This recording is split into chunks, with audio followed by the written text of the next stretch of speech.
Hello, guys. Welcome to FazRadio. We are here live today with Michael Wagner, CEO of Star Atlas. If you remember, we had him on, a year or so ago? A year ago, I think. Myself and Titan. And he allowed us, he promised that he would be back. And because we really love this project, he'll be back to give us an update on how things are going. And there's a lot of material here to go through. So I'd like to toss this over the wall to Michael to see what he has to say, and then we're just going to start things. Yeah, well, first of all, happy Friday, guys. Great to be here. It's been a while, but really happy to be back on the show, and a big thank you to Virtual for helping reconnect us here. And a lot has happened over the last year or so since we chatted. I know you've been involved and kind of following along, but happy to be here to chat through it with you live and give some updates about what is up and coming with us. Got anything to say, Mr. Zorro, or should we jump right in? Super happy and excited to be here with Mr. Michael here from Star Atlas, man. I mean, what else I can get this Friday, right? Friday night. That's awesome. Little worse for the wear. The last couple of years have been kind of tough, but I'm very optimistic about our future, about crypto's future. I think we've got some really great things happening with crypto adoption and acceptance, I would say, perhaps more importantly on the governmental front. So yeah, really enthusiastic about the future ahead, and again, happy to be here with you guys. Yeah, I have some questions about that as well. All right, I'm going to share my screen to start here to get some videos rolling, because this is a little bit older, and I was going to start cycling through some of the videos that we have. But so my understanding is this is an MMO kind of game. Is that right?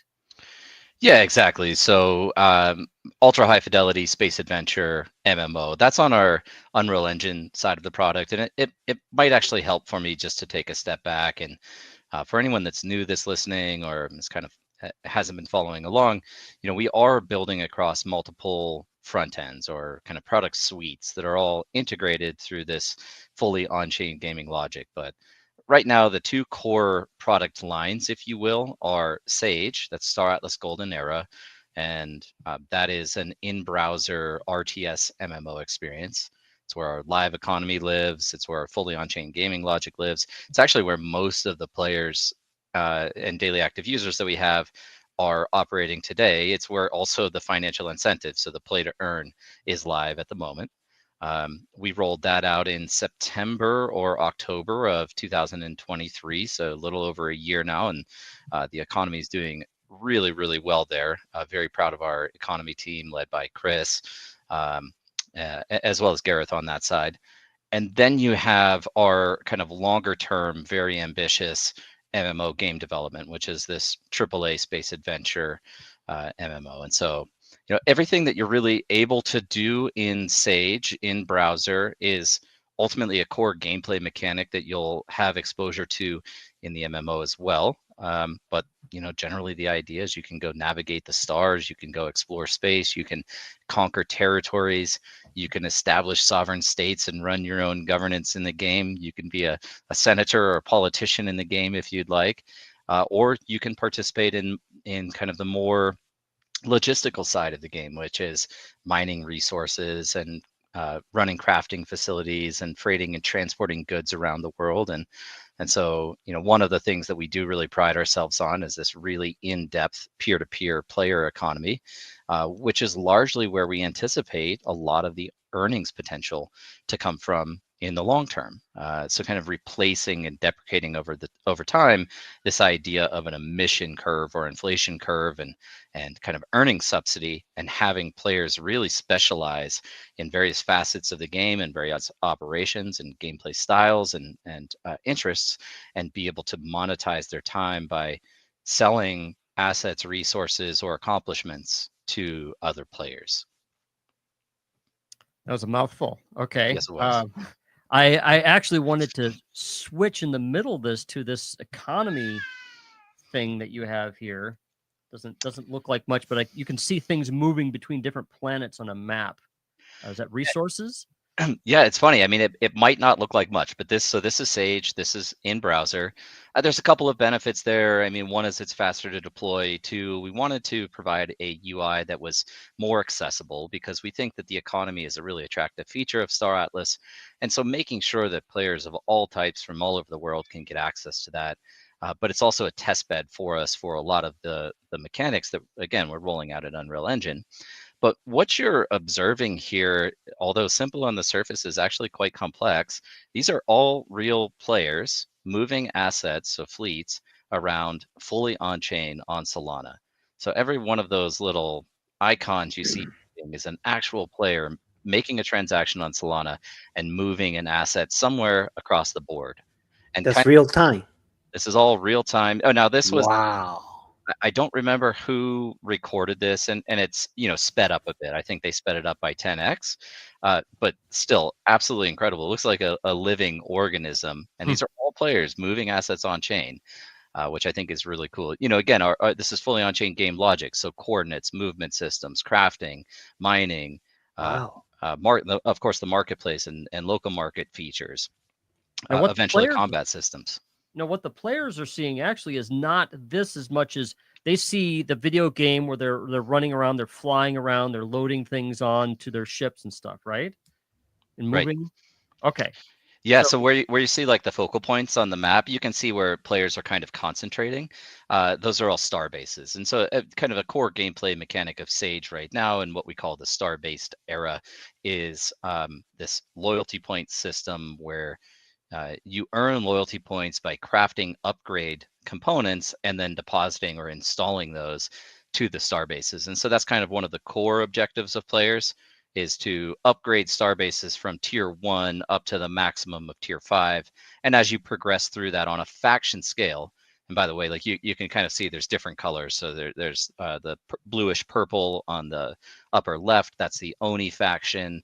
The yellow on the upper right, that's Ooster. And then down on the bottom, which you can't see as well in this video, the red is the Mud faction. And so ultimately, and we'll talk about this when we kind of talk about roadmap and upcoming features, but territory control is a big component of our next big release. And so all of these factions are competing against one another for the territory control and expansion side. So, okay, so we see a ship here moving, we see people fighting and stuff like this. This is probably not the economy part as much as PvP kind of part of the game. Yeah. Okay. So to move over to like what features are available, and actually one of the videos you were showing, it might be this one. We did just have a big release in December with a number of feature updates, and then the team put a bunch of work in January, and just on Wednesday of this week, February 5th, we rolled out a major patch to that with a bunch of polish and cleanup and improvements. But like what we're looking at right now is the crew system. Last year, we had a crew sale. All of the crew members on your ships, which also are used in, say, crafting systems in Sage, the more crew you have, the faster you can craft or the more you can craft. Those all rely on these CNFTs, individualized crew members, of which we've launched 10 million, each one with a unique backstory, unique personality type, unique gear, various rarities of 6 different tiers of rarities. And so CNFTs. I want to stop you before you bury that one. What's a CNFT? CNFT is a compressed NFT. It's a standard released by Metaplex on Solana, so it just allows us to introduce and mint significantly more NFTs than we would be able to do under the standard NFT standard on Solana. Okay. It's how it. I mean, to get kind of more into the technical complexity, it uses this whole Merkle tree structure, but it's how we were able to mint 10 million into a single mint of crew members, as opposed to what is very standard of like 10,000 CNFTs. And from our side, to kind of get into the benefit for both us and for the players is kind of on budgeting. It actually costs a lot of money to mint these NFTs. And also, if you are a player on Solana, you have to pay rent for every asset that you hold on chain. And so instead of having to pay rent on, say, we have players that own maybe 10,000 crew members, for example. Instead of having to pay rent on 10,000 different crew, which is 0.002 SOL per crew member held, the entire collection is under a single rent account. And so it saves our players a bunch of money. It saved us a bunch of money, but again, it allowed us to really scale up the sheer quantity of crew that were released. And this is important because every ship of various class requires a certain amount of crew members. So in Star Atlas, you're not really playing as a single character per se. You're really the fleet commander, and you can occupy a single player, as we're seeing in the first person or third person shooter mode, but you really control anywhere from a few of these to thousands of these crew members, and they're all employed across your fleets, which are all doing various things across the galaxy. Okay, so I think I might want to back up just a little bit because some people might not be familiar with cryptocurrency. So this seems to, from what I understand, this is a game that when you play it, that you need cryptocurrency in order to play this game, and then you pay for various aspects based upon what stuff you earn in the game and stuff like that.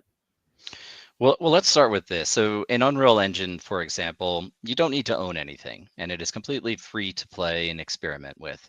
Now, as the game progresses in development, and we are still in the earlier innings of development of this very broad scope MMO, owning assets gives you access to various benefits, and you'll be able to do more and more throughout the galaxy with the more that you own. But if you want to jump in and play right now, you don't have to buy a single asset. We have ships on rotation that you can demo and trial in the game. We have default characters that you can just embody and start to play. You can download it again for free on Epic Game Store. Now, if you are interested in playing, we do have this as closed access, so you need a game access key. But just jump in our Discord. We have a channel that produces a key for you. You type in a quick command to get yourself a key. So it's free to play, right? But it's completely free to play, particularly in Unreal Engine. Now, if you want to get into, say, Sage, for example, which is where the real financial incentives are, if you want to play and be able to earn crypto, then yes, you need to own ships, you need to own crew members. There are a number of different asset classes that you can buy, like claim stakes, for example, or land plots on the central space stations. But by and large, to get into Sage and start playing, you need a few ships, form a fleet, and you need some crew members to operate those ships. And then you can get out and start mining and crafting and trading with other players and freighting goods around, again, the galaxy. All right. So so many questions I have. I don't want to bowl over you, Zorro. Do you have any comments right now? No, it's actually very interesting that the information that Michael is sharing with us here, and it seems to be you guys has been doing a lot of progress, because last time I play your last multiplayer test, I believe. So I think it was a year and a year ago, or last year. Yes, we had a big multiplayer test of our Yes. Surge gameplay mode with a team called Metagravity. So we got about 1,100 people or so into a single instance of this team-based extraction shooter. Nice. Yeah, that was nice. I remember I saw a lot of people trying to log in into that section back in that time, which was it was pretty good. Do this game? I think you mentioned it before that you have some sort of play to earn already in the game. Not on the Unreal Engine side just yet. That's all exclusively in Sage. But over the course of this year, there's going to be some really, I would say, exciting integrations between the things that you're doing in Unreal Engine and how that crosses over with the Sage game economy. Maybe just like really quickly, this video that we're watching, there's a bunch of different things that you're kind of seeing, right? And I made a joke after we posted this video, somebody commented underneath and said, "This is all one game." And I just said that might be the best compliment that we've ever received, because it's like, yeah, there's actually a whole lot going on here, right? But just within Unreal Engine, some of the core mechanics and features that we have are a few different combat arenas as an arena shooter. So like deathmatch, team deathmatch, our extraction shooter mechanic, we call that Surge. We have a few other ones like Capture the Flag coming up, Gun Game, VIP. For what it's worth, these are all really Right. created more because we need to develop out this technology for the MMO, but we can turn it into a gameplay loop for people to engage in right now. But so you have the third person shooter arenas, you have racing modes, which consist of just traditional time-based racing, time trial racing, combat racing, which we're seeing now. And then we have a view only mode right now, which is going to be updated and fully interactive over the course of this year, but a view only mode of Gallia, which is what Sage is based on, the galaxy that Sage is based on. And so when you see that top-down style in this video, and it's kind of like zooming in to the sectors and looking at all those ships, again, those are all the same ships that are actually operating in Sage on Solana. We're just pulling that data into Unreal Engine 5, this right here. This is Sage, and all of those fleets that you see on the side, those are actual player fleets. And so like all of the names, everything that's the way that they're configured, that's all individual players and their fleets in the game. So we have a way to view that. And over the course of this year, you'll be able to command those fleets directly in Unreal Engine with the higher fidelity that UE offers. And so you can engage in that full economy, and you can play and earn in Unreal Engine through what we call Fleet Command. And then finally, one of the other big features that I know I'm really excited about, the team's excited about, and I think our community has been excited about is what we call Gallia. And so you can actually just go deep space exploration with your ships in that third person view, separate from Fleet Command, but like hopping into your high fidelity ship, walking through the interior of that, hopping into the captain's seat, and then navigating through the stars and warping to distant planets with different biomes. And while right now there's nothing on those planets, it's really just raw planet tech, but you can go directly through the atmosphere. There's no loading screens. Go land on a planet and start to explore that if you want to. And then in the future, you'll see things like big game hunting and alien hunting. So maybe there's a bounty to go, collect a certain amount of hides of some rare alien animal out there, and you have to go find that on a planet, kill them, harvest their hides, and then bring that in and collect your bounty. All right. I would like to go into a little bit deeper on this. This is a very deep game, and I don't know if you could see what I pulled up on my preview screen here, but I see a lot of interesting documents that you have on your website. You have sustainable governance, economic quarterly, of course, game manual. A lot of stuff in the game manual here. But I'm kind of interested in you have some pretty heavy stuff here for just a first person shooter game. I mean, and you were talking about that star map with resources moving back and forth, which hopefully we could talk more about how that's stored on Solana. But is this your economy with Star Atlas, or is this inside the game? What is this? Yeah, this is the Star Atlas economy. A lot of this is based on Sage data that's happening right now. Again, that's where the kind of the core of the economy is living right now. The game economy? The game economy, yes. This is the Star Atlas game economy.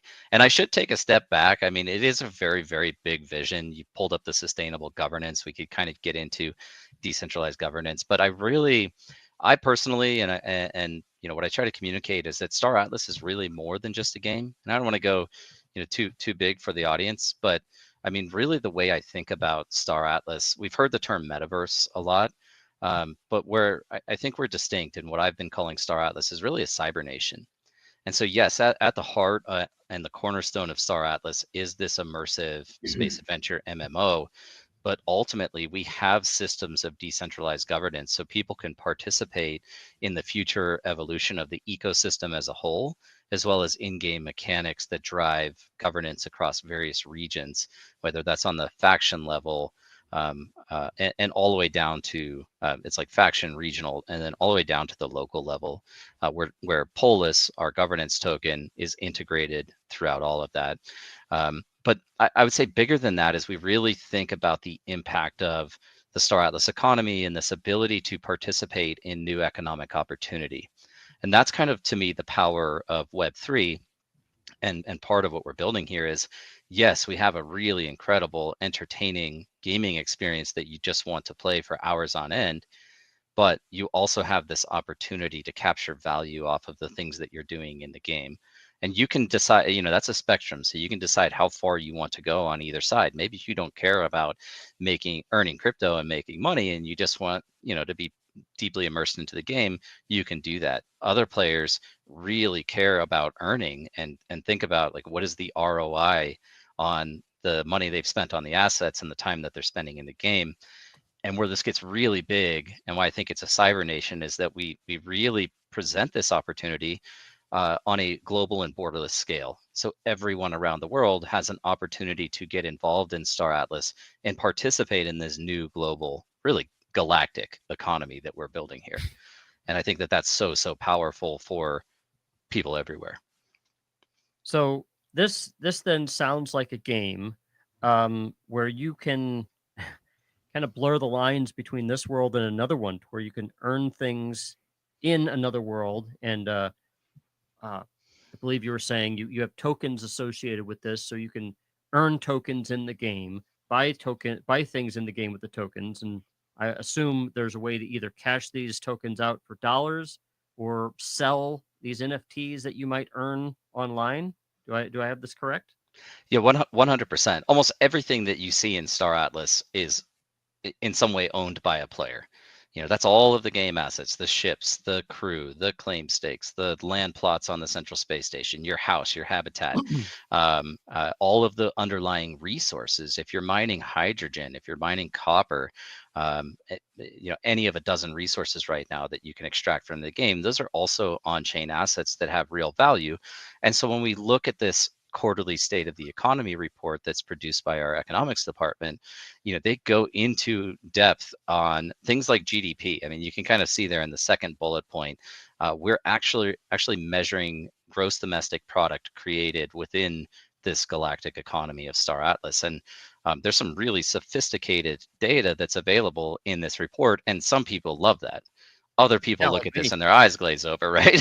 Not everybody wants to read like an economy report, but if you think about the way that, say, Fred data comes out or economic data comes out from any country, we're producing reports that are essentially consistent with that. Your census data and how we categorize players based on their kind of depth of involvement within the game, whether they just own tokens or if they own one token or two tokens or tokens plus the assets, if they're staked in the Atlas or Polis locker, which gives them certain voting rights and voting weight.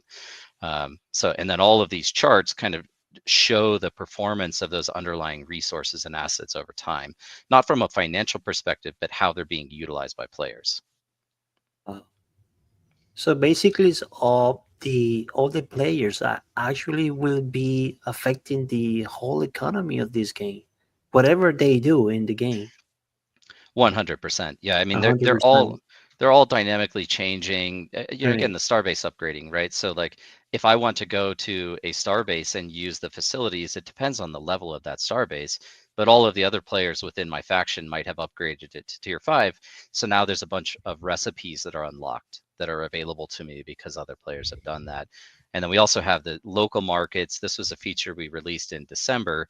And so now and I would say it's important to point out here that every single asset is geo coordinate locked. So if you have your asset at a specific starbase that's minus 2520 coordinates, well, other players have to move their asset on chain to that destination to be able to load it into their fleet and then transport it somewhere else. And so every starbase has a local market with different buy and sell prices for all of the underlying resources.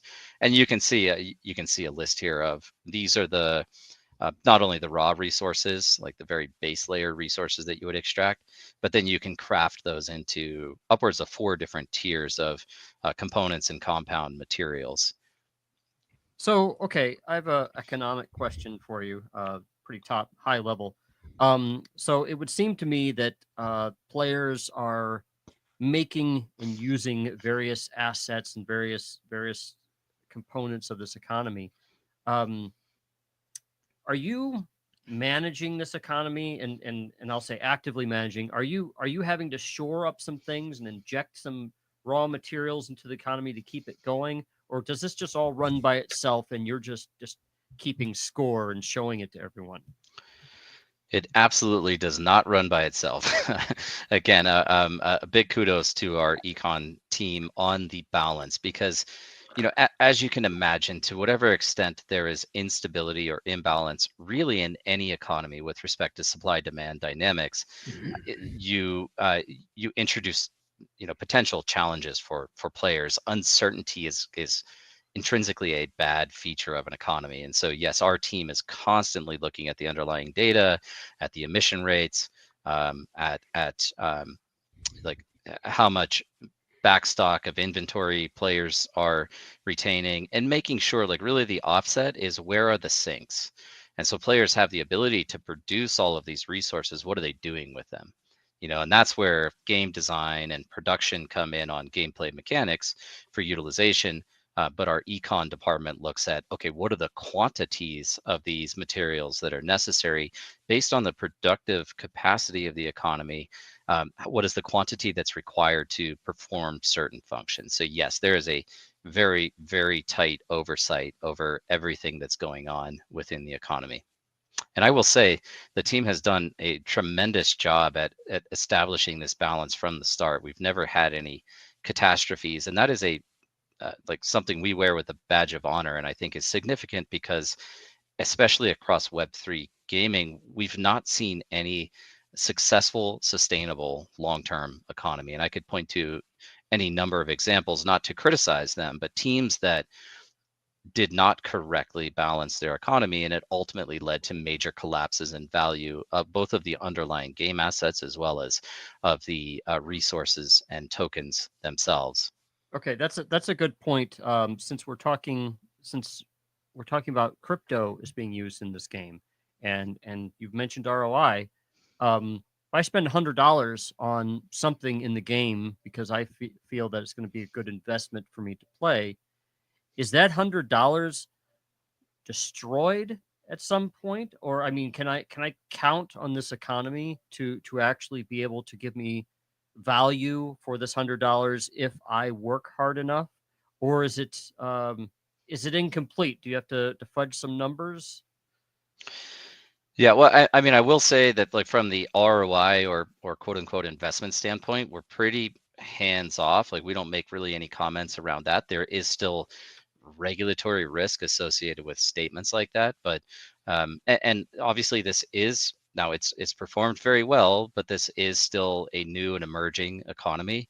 There's no guarantees. I will put it that way. And you buy a game asset, you can use it in the game, and yes, by and large, right now you're able to generate pretty consistent earnings or income off of that asset. But we certainly don't make any guarantees around how much you can make or how long, and that nothing bad will ever happen. That is a potentiality, but our team is again very much monitoring all of the activity very closely to make sure that the economy is performing, not guaranteeing a return, but to make sure that the economy is sustainable. And this is one of the critical kind of fundamental pillars of the way and philosophies of the way that we design that I think does make us unique across Web3. Okay. Awesome. So I'm just clicking through some pictures to show various parts of the game.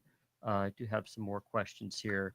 How large is the team that you have working behind this project? Beat me to it.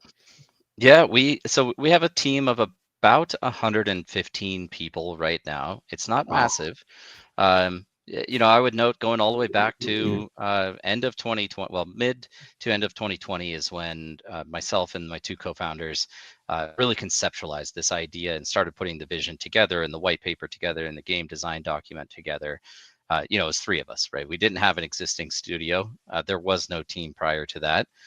Now, the three of us had worked together on my prior startup, which was also a crypto company, a crypto and cannabis company, providing financial services to the legal cannabis industry using blockchain.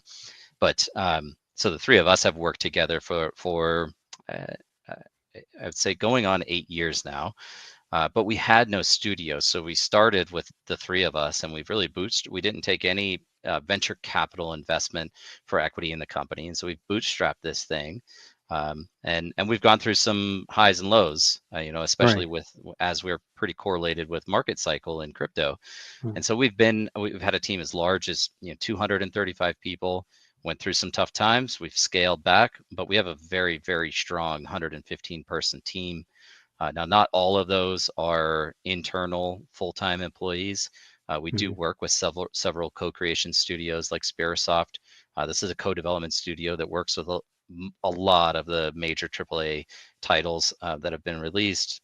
Vert Paint, for example, we work with them on, to some extent with character, but primarily with our vehicle modeling and hard surface work. And it just depending on what facet of production we would be discussing, we have different studios that we've engaged with that we can kind of scale up and scale down. But the people that we do work, when we do work with those teams, they are full-time dedicated to Star Atlas. And so right at the moment, 115, I could see if things go well, we would certainly want to scale more than that. And maybe just to give you a frame of reference, not that our ambition is to be Star Citizen or a competitor to Star Citizen. Our game is honestly quite different in what we offer, but we get compared to Star Citizen a lot. And I think Right. they have something like 1,200 people on the team, and a $10 Okay. million a month budget, maybe even higher than that. I don't completely know, but Well, Star these Citizen triple is not crypto, right? I think Chris It's Roberts not. doesn't even like crypto. not crypto at all, and they've been building for probably 15 years or so. I think it was 2006. No, sorry. No. Yeah, I know what you're talking about. I think it's 11. 2012. Yeah, 2011, 2012. That's right. Yeah. Yeah. And they don't have tokenomics. So you have tokenomics. So you have like a large, more scale compared to what's the other game? Star Citizen. Star Citizen, because you have to handle and you have to basically uh, think in all these economy for this game, and Yeah, that's there's for that's sure. more. Yeah. I think they'd have it harder than Star Right. Citizen because Yeah. what they're doing, if they're doing all this stuff on the blockchain, they're having to show their work. This is the only project that you guys are working currently. This is more than enough. Yes. More than Yeah. you never know. So you're deep, like involved every day in this project. This Yeah. is our sole focus. Yeah, this is again very Right. ambitious, very big undertaking. To your guys' point, not only do we have to build a AAA game, which Right. modern times takes the biggest studios that are well established at a decade. GTA 6 is very much in the news right now, and I think that's been in development for like 10 years. Starfield was a Bethesda game that was released last year. That was 10 years in development. And so, our model is similar to Star Citizen is in that we have an iterative release strategy. So we're not saying, hey, give us some money for these game assets and we'll come back to you in 10 years and release the game to you. It's we crowdfund the game through asset sales and we continue to build and release features as we go. That's why you have racing. That's why you have third person shooter. That's why you have Sage with the on-chain economy. So all of these things, like as we build, we're releasing every couple of months a pretty significant feature update and giving more and more value to the players. But not only do we have to build that AAA title, we also have to integrate blockchain, for which there is no playbook. Nobody's really accomplished anything at the scale of what we're trying to do, while also pioneering leading edge, fully on-chain blockchain technology. And then we have a real monetary value economy that we need to balance and make sure it doesn't just completely collapse over time, because our players do kind of rely on that as a way of re-engaging. And again, that real earnings potential is one of the core value propositions that Web3 offers. You just mentioned a few minutes ago that actually what players can do in this game is they can actually try everything in this game, right? They can interact with every single environment of the game and every item. So, based on this, VR features is it will be included in there or not? We've done some light experimentation with VR. I mean, I would certainly say it's a longer term roadmap item. It's not Mhm. one of the core areas that we're focused on today. Okay. Yeah, I mean, we're really focused on building within the engine, within UE, and to whatever extent there are plugins or modules that are available through UE that makes it feasible for us to release a version of the product with VR enabled, we would do that, but not a major focus for us right at the moment. You guys are integrating AI systems in there or not yet? We are. I want to be light touch on this because there's some things that we have not fully disclosed and released publicly just yet, but we have a number of different ways that we're integrating AI agents, AI agent NPCs into the game. What I'll kind of tease here with you guys is one of the things I'm perhaps most excited about is this kind of virtual assistant companion concept. And so, what we've discovered as we've been rolling this product out is uh, one, the complexity is really positive for creating economic sustainability because it allows players to specialize, but it also means that there's a steep learning curve when you want to get into the game. And it's like, okay, I see all of this stuff going on. Where do I start? And because we are still early in development, we're not, producing tutorials. We don't yet have the missions out as like a starter mission for you to learn how to play. And where I think one of the advantages for us and where we're going to be leveraging AI over the course of this year is essentially a companion or buddy AI system that is really just an LLM backend. So you can actually chat with this and it can give you feedback and guidance on how to play. And it effectively supplants the need for a, scripted tutorial. It's nice. Yeah. That's very nice, actually. Yeah. So, we're about a little bit more than halfway through. What I wanted to do is touch on this roadmap a bit, and then I see a bunch of questions have popped up in chat while we've been doing Sure. things. I wanted you to have a chance to answer some questions from some people here. Yeah, of course. Looking through First, them now. first thing here, let me go through the stuff here. Roadmap. What I'm most interested in is when we talked before, you guys were actively developing, and there wasn't. I think I'm not sure if there was even like something that you could play. Well, there's some very rudimentary like text thing that you could play, but what I'm interested in is what can you play right now, and where are we going in the future here? I see. I don't know if this is the beginning or the end of your roadmap here.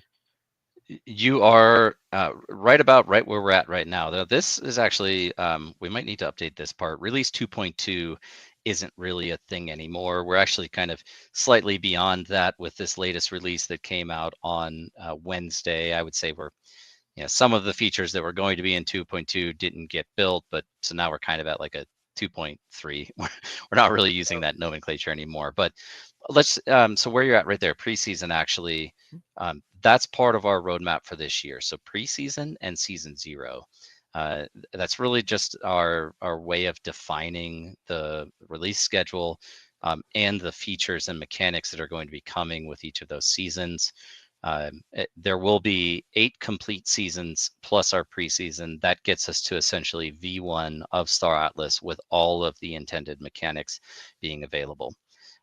So this roadmap is quite in depth. This is available. So these are each examples of features here, like you have the fleet command thing you're talking about earlier, and the PvP modes and stuff. So these are all individual features you have.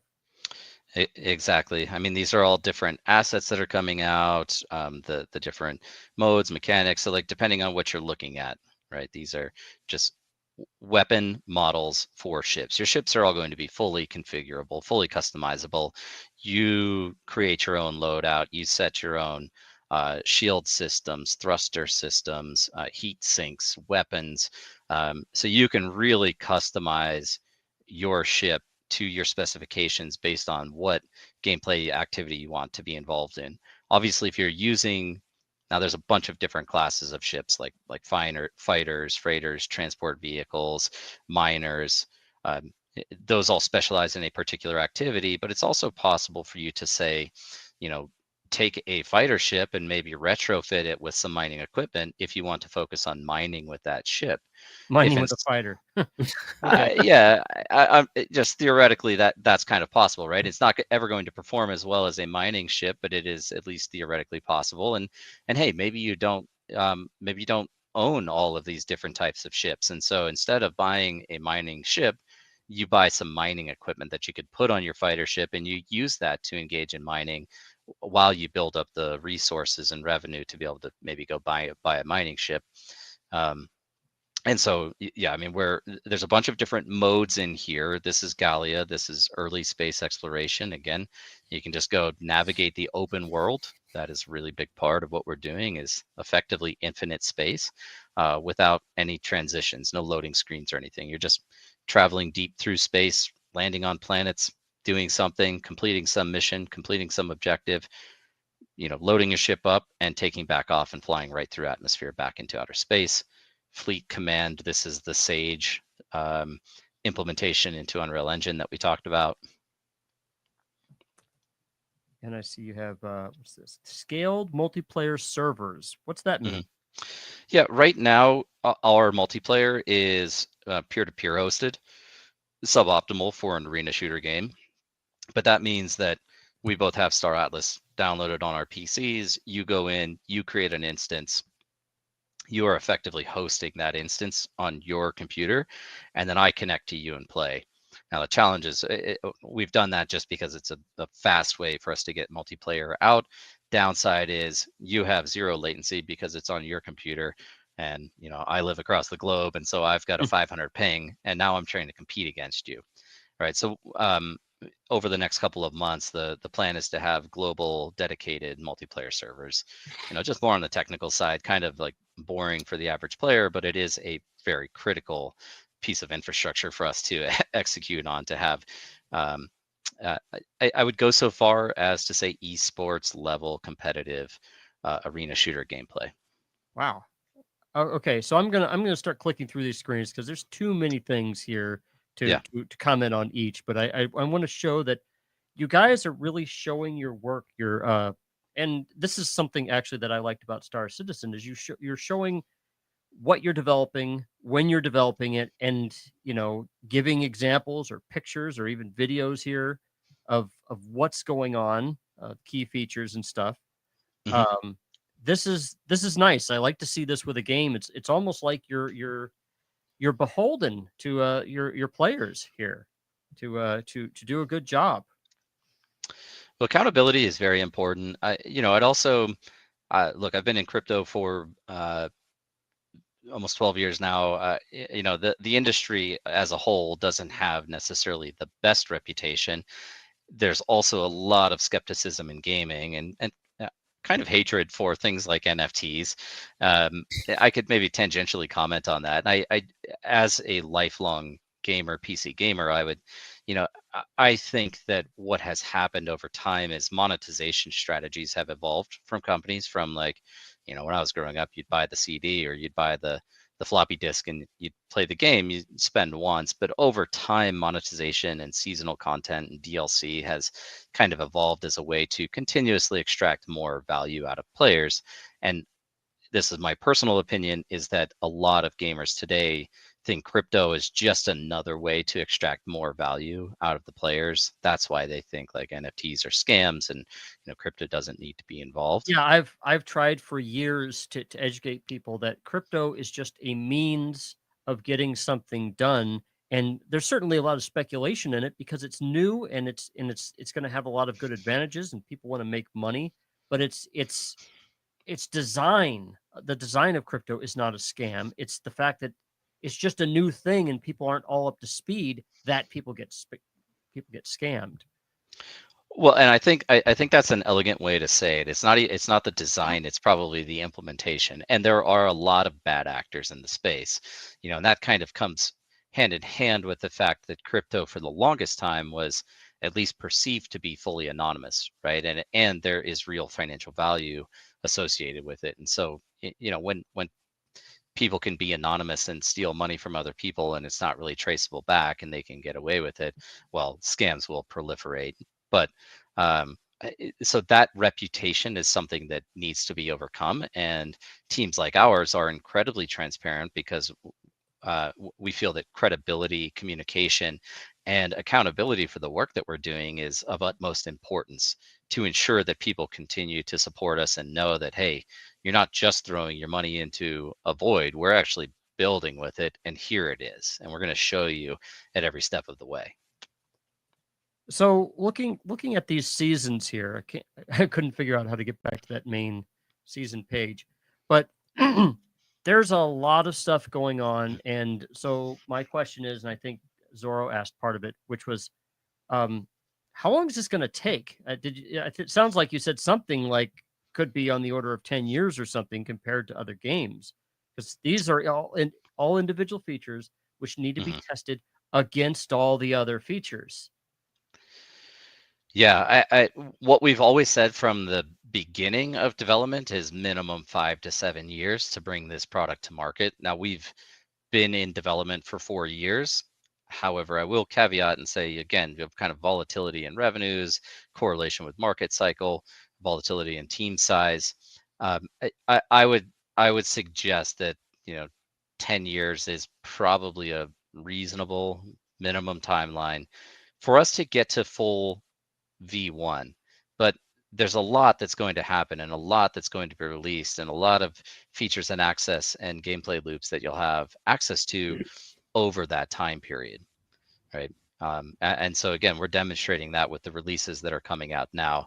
If I were to point maybe more specifically just to this year, what we're focused on is the completion of preseason, which is like all of the fundamental mechanics and systems that are necessary to play. That's why you see racing, right? Well, we build ships. When we build ship models, they need to be able to move through the universe, and they need to have unique physics, and even things like very nuanced detail, like what hard surface work, the textures, the skins on them, and also VFX and sound effects. And how does that all work, right? So these are base systems that we need to create for every single game asset that we release. That's also true for crew, by the way. Your characters all have full customization, custom loadouts. Your weapons themselves are fully customizable as well, with the uppers and the lowers and barrel systems and sights and scopes and whatever else you want to put on it, right? Well, all of these are fundamental systems that we have to build so that the game works. We're building all of those systems out. We're packaging those up into certain gameplay mechanics, like an arena shooter. Now, ultimately, it's going to be an open world shooter, and Zorro, I think you mentioned the multiplayer test with like where we had metagravity and 1,200 players. Our vision for that is, in the future, you want to go capture a territory. Well, first of all, you have to capture the outer space component of that with your ships, but then you need to bring ground units in, and you need battlefield or battlefront style gameplay where you have thousands of players in third person or first person shooter mode on the ground, individual characters competing against one another to complete objectives, to complete the taking over of that particular territory. That's why we do things like the hyperscale multiplayer stress testing, so we can figure out, do these systems work? Can we make this work on a universal scale throughout the game? And so, in any case, all of these features are kind of fundamental systems that are coming out over preseason. That gets us into the tail end of the year, where I don't want to make any commitments. This has been a pitfall of mine and ours in the past is kind of saying, hey, we're going to get this done by this day, and you miss the mark because this is really complex development. So I will say we have ambitions to be moving into season 0 content, which is where season 0 is where we really start to open up the story-driven modes of the game. You might have access to one mission or 5 different missions, with one of those being a tutorial, right? And so with every game, particularly on single player, but even with MMOs, there is a campaign mode that you go through, and then you get to end game content, and then you probably get into PvP content, and some people can skip right to that. But eventually there is a complete campaign that you go through to level up your character, kind of learn the ropes, learn how to play the game, and then you start accessing all of these other features that are out there. Yeah. a lot of the players, we always skip the tutorials and all that. We go straight to the action, man. Well, you might not want to do that in Star Atlas. Right. I'll maybe recap. There is so we have this is somewhat inspired by EVE Online, but the concept of security zones, in our case, is the low risk zone or the safe zone, the medium risk zone, and the high risk zone. Now, as you progress through those, there are varying degrees of consequences to your actions. So in the safe zone, there's no PvP, right? It's all PvE campaign mode, but also where the lowest economic incentives are. You can navigate out into medium risk zone. Now it's kind of free for all PvP, but if your ship gets destroyed, you can respawn. You pay a fee, you wait for the rebuild or reconstruction time, repair time of your ship, and then you can use it again. When you get out into the high risk zone, it's the gloves are off. If your ship gets destroyed, our concept is actually for permanent asset destruction.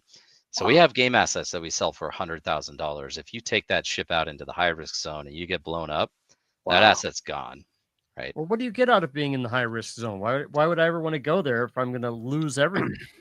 You get the highest rewards.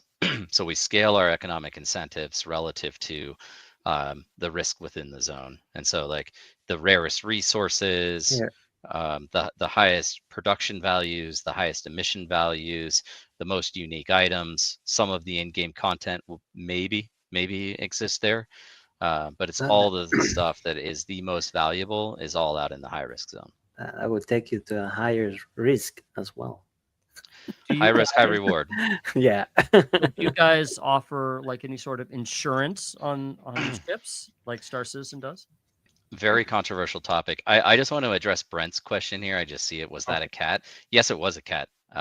She always likes to make noise when I'm on interviews. So maybe you guys didn't hear it. He was asking. Yes, the cat in the background. I clarified because people have thought it was a baby too, and it is not a baby that I'm ignoring.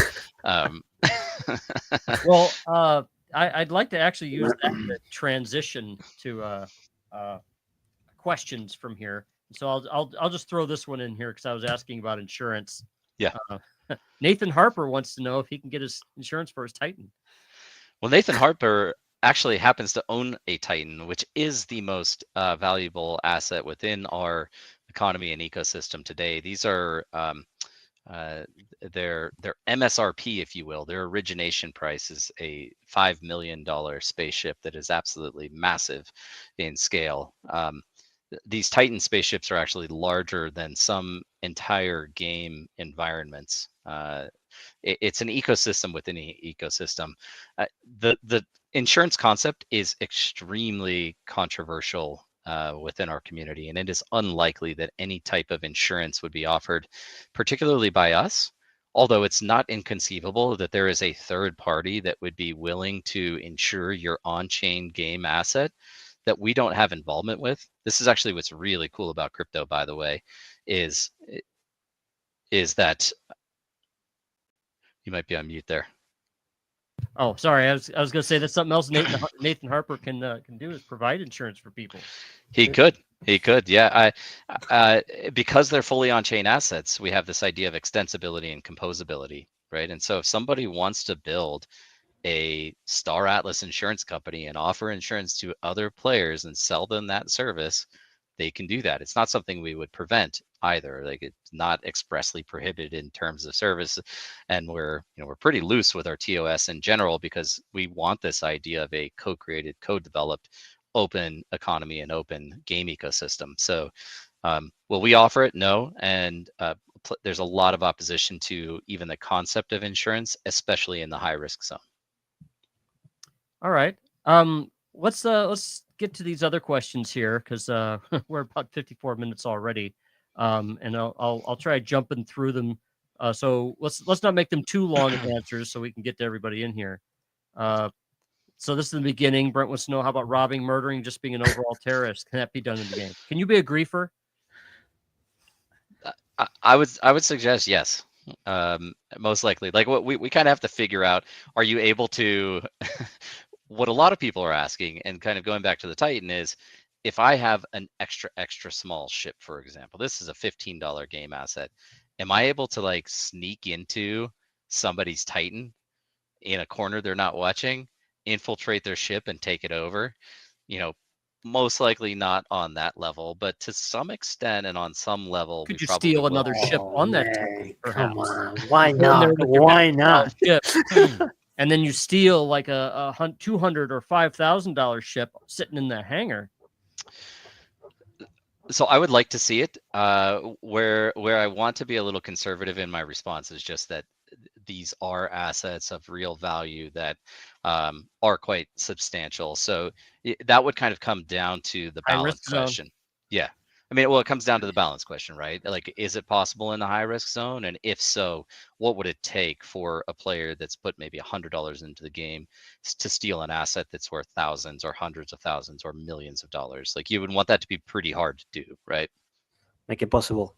No, I'm thinking, honestly, this is going to be, if you make that happen in the high risk zone, you're going to have like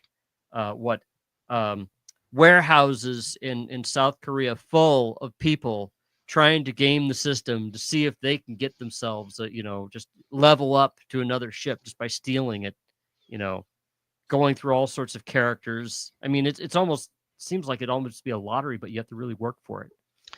I think it's really cool conceptually, and I love the idea of piracy. And we already have guilds like Skull and Bones in our ecosystem that, even though we don't have the mechanics out, they've already stated like their mission is to be pirates in the HRZ and specifically terrorize other players. I'd want to do that. But I got into Star Citizen because I wanted to be like a farmer and do like low risk things. But this, I don't know, with real money, I'd want to have some real fun with that. But fast, you have to think of this way. Yeah. Players in this type of game, you have access to everything. You're curious to everything. One of the first feeling that probably players will have is, I want to conquer this. I want to conquer that. So that's part of the excitement as well. And then after a while, after you get your butt kicked about 50 times, you're like, maybe I'll just go mine asteroids. Probably, yes. Because I can't seem to stay alive long enough. Yeah. All right, let's see. Star Atlas reminds me of Trade Wars, which I played 2002, which was text-based and played on bulletin boards in the 1990s. I did not play Trade Wars. I was playing Asheron's Call at the time, 2002. I think a bunch of buddies were playing EverQuest. I didn't play Trade Wars. Well, Trade Wars, well, yeah, that was all during the 90s. Okay. This is all great, but I want to know what Mr. Wagner is excited about. Ask him what he thinks the coolest top 3 things that players can do in Star Atlas. Well, you guys saw everything that we have on the table. I will say, from my personal perspective, I'm very fond of the economics. I'm very fond of the play and earn potential. All of my assets, and I have considerable assets that I've gone out and bought with my own money to engage in the game. I have them all deployed in Sage, and I'm keeping an eye on those things every single day. And Sage, that 2D game that we looked at, again, doesn't look like much on the surface. It's not exactly the thrilling, engaging first-person ship-to-ship combat. but it's really cool the layers of strategy that you can employ to maximize the amount that you're able to earn from the game. So that is one thing that I'm excited about, that I engage in regularly. But I would certainly point to our content in Unreal Engine as really the more exciting and also kind of mainstream appealing features that we have coming out. Arena shooter with the dedicated servers.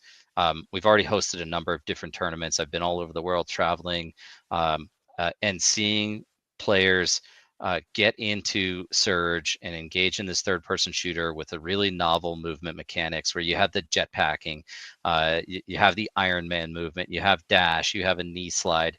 Like, our motion systems and character movement within the game are really, really quite cool, and allows players to get really good at that twitchy gameplay. So the arena shooter content that's up and coming with the dedicated servers and being able to host tournaments around it, that's very exciting for me. And there's a number of other things I could probably point to, but I'm going to say the ability to explore and navigate the stars, which is the Gallia mode, where you start on a space station, fly out into the atmosphere, you find a star system or planet out in the distance, you warp to that, and then you can just go walk around on this biome and all of the diversity that will exist across Star Atlas, and you can start to imagine what it's going to become, especially when players are able to manipulate and modify the world that they're operating within. I could see like civilizations and societies forming on some planet in some place within Star Atlas, where they're building out habs and they're bioforming or terraforming the planet, and or establishing strongholds for themselves that they defend and nobody else can get into and attack. That So would be that's really possible. cool. Oh, that's Wow. 100% in the scope. Yes. Wow. I don't know to what extent, just to be clear, we've got, there are confines of the technology, but to the Right. extent that Right. like we can build systems out that let players do those things, that is something we want to accomplish. Mm. All right. I have one of my own. Are there any YouTube channels or video channels that you're aware of, or Twitch or anything, of anyone playing this game and reporting on new things? One of the things I liked about Star Citizen is that they were encouraging fans to kind of start up their own, like, like channels to go into all the features of the game, because there's always new stuff coming out, and I know they had their own like television part of it where they would constantly talk about their new stuff. But I would follow certain fans that would play the game and talk about new features as they came out. Do you know of any fan channels like that out right now? I would point to a couple. So one of them is Beyond the Horizon, 2620. I'm sorry, I don't know the ats on these, but I can kind of tell you their names. So Beyond the Horizon 2620, which is the year that Star Atlas is based in, by the way, 600 years in the future from the time that we conceptualized the thing. Beyond the Horizon, Metaverse Explorer, he's been covering it since 2021, probably from the earliest days. I'm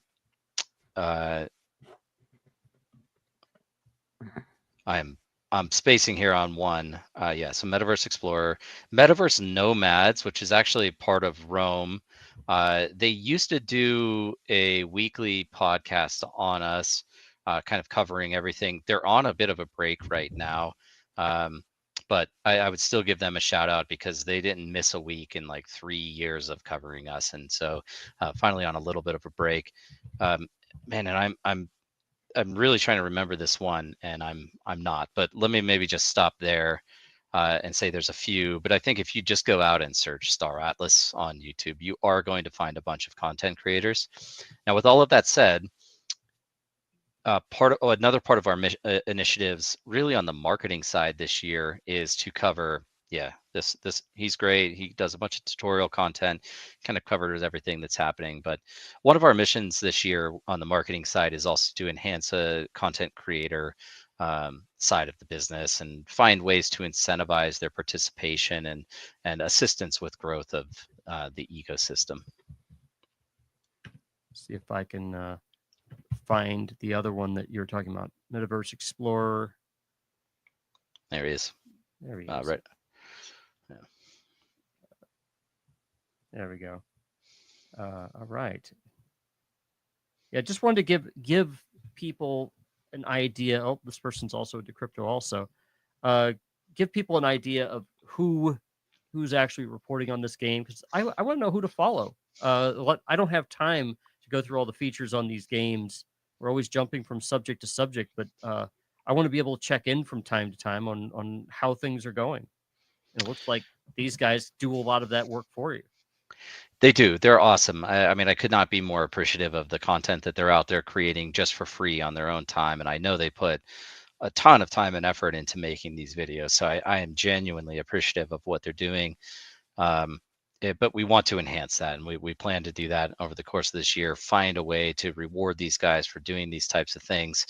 I'll mention one more because you guys are familiar with Star Citizen. DG360, you're probably familiar with DG. Now, I will say he's certainly approached us with a higher degree of skepticism than some of our really diehard fans. But occasionally we get he covers some things that we're doing. But he is predominantly a Star Citizen content creator, kind of providing all the updates there. But every few months or so, he'll chuck a video in for that he does, obviously does on his own, but is covering kind of the latest from us. All right, great.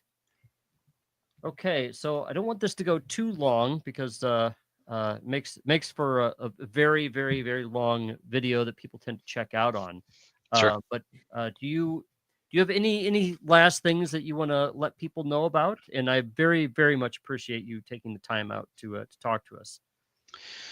Well, just in that roadmap conversation, like what we were looking at online was really our Unreal Engine content. Now, mixed in there, you will find some of our Sage content, but we do have a really substantial upcoming feature release. So we call it C4, which is an abbreviation for 4 different C named features. So that includes Council Rank, which is essentially the XP progression system, and guardrails for how players will level up and be able to apply points to scale their operations over time. It's Council Rank claim stakes. It's being able to mine land without using ships. So you take an actual land claim and you place it down and it mines resources for you.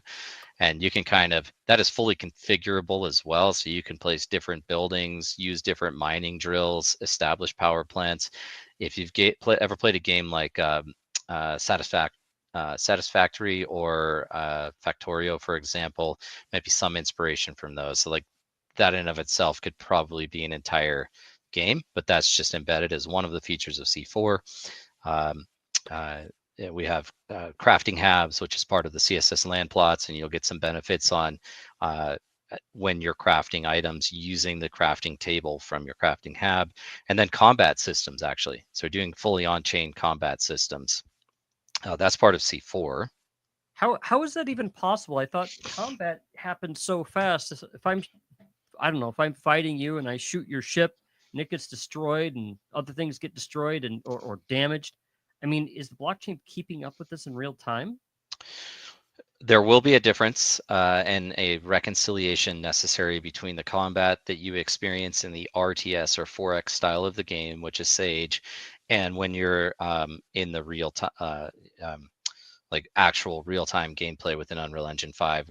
We've created something. This is very experimental, by the way, but it's atomic level combat, and so it's also deterministic. So essentially, 2 fleets. You select your fleet, you select a fleet you want to attack, you hit attack, that transaction is recorded on chain, and then the outcome of that engagement is also recorded on chain. The actual activity though it's not like I'm flying a ship in UE and attacking you and that's all recorded on chain. So there's a little bit of a difference there, but we're adding these atomic combat systems to Sage. And I would say it's more experimental, but that opens up and unlocks this idea of territory control. And so like for the first time, you'll start to see borders of factions expand and contract based on the activity of players within the game. Right now, it's completely risk-free because nobody can attack you. We have fleet. There is skill-based battle, yes, but that is Unreal Engine, not in the Sage browser client. Oh, somebody asked here if Sage and Unreal were going to be combined. That's right. They are, and all of the same on-chain programs that are being used in Sage right now we're pulling that exact same data into Fleet Command. So when we were looking at that video and we saw the top-down RTS style in Unreal Engine, that we call that Fleet Command, but it's essentially Sage built into Unreal Engine 5. So you get the UE, like UE, UI, and UX, but you're pulling from the exact same data set, which is on chain. And yes, as we continue to build, people should be thinking about Star Atlas not as two separate products. We're a single game universe, just with different ways that you can experience it. I might actually give a shout out to Evi, and I believe the link is atlas.evi.com. And what he or they have built is essentially an entirely separate. Eve is EVE, spelled out. So kind of like Eve Online. EVE. How's that go again? Yeah, EVEEYE, like your eye. .com. Okay, there we go. Just want to make sure that I got that right. Yeah. And I mean, this is like effectively a completely separate UI that you can use to visualize everything that you have going on in the game. To my knowledge, the only thing they don't have working right now is like you can't connect a wallet and actually do actions right through Evi. They might be doing that. That might be coming. But in any case, what's really cool is like, because we have all of this open access on-chain game systems, anybody can build their own front end. Like, this is not us. We didn't build this, right? But they're pulling data from the blockchain to represent what's going on in the game. And so like if on the top left, you could go to profile, you can plug in your wallet address, and it pulls down all of your assets and what they're doing, if they're mining, if they're crafting, if they're moving, where they're located, how much inventory you have of everything across the game, just by plugging your crypto wallet address into that, which is, read only. It's a public key. It's no risk of sharing your public key from your wallet address. It'd be nice if I could just click on some of these assets or click on some of these things and find out more information about them. All right. Yeah, so this is pretty cool. But I guess more to the point on that question is, yes, all of the Sage mechanics, they're being integrated into UE. We call that Fleet Command. There's already a version of that where it's view only. So you can see all of the live game assets and all of the activity that's happening in the Sage universe. You can see it in Unreal Engine. Over the course of this year, we add the full interactive functionality, so you can actually start managing your assets directly from Unreal Engine as well. That's all coming. All right. Nice. Any last words, Mr. Zorro? No, I think you guys are building something pretty amazing. I would say that, and it's pretty clear to me that that is the future of gaming, basically, and you're doing it now.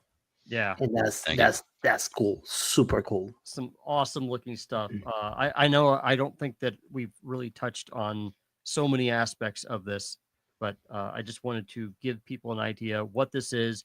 That it's really deep, and it's also intended that you can get in right away with very little, of anything. You could play free right away.